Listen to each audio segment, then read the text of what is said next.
भारत के आर्थिक भविष्य और जीडीपी के ताज़ा आंकड़ों पर ये आपका त्वरित सारांश है।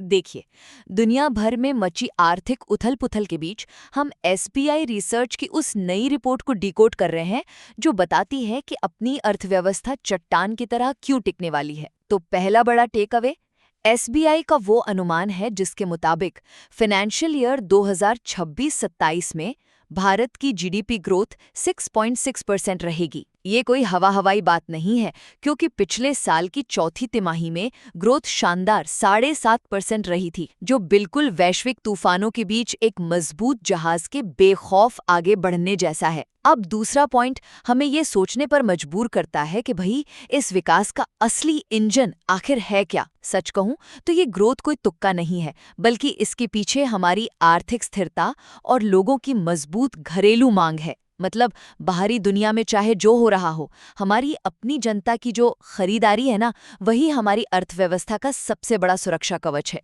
और अंत में सबसे दिलचस्प बात यह है कि इस भरोसे पर सिर्फ एसबीआई की मुहर नहीं है। वर्ल्ड बैंक, एसएनपी और यूएन जैसी बड़ी ग्लोबल संस्थाएं भी 2027 के लिए ठीक 6.6% की ही भविष्यवाणी कर रही हैं, और आईएमएफ या एडीबी के आंकड़े भी 6.5 से 9.5% के बीच ही हैं। सोचिए, जब दुनिया की इतनी सारी संस्थाएं एक ही आंकड़े पर सहमत हों, तो यह महज कोई अनुमान नहीं, बल्कि भारत के बाजार पर दुनिया के पक्के भरोसे का सीधा सबूत है। संक्षेप में कहें तो अपनी मजबूत घरेलू मांग और ग्लोबल मोहर के साथ भारतीय अर्थव्यवस्था आने वाले समय में 6.6% की ठोस रफ्तार से आगे बढ़ने के लिए बिल्कुल तैयार है।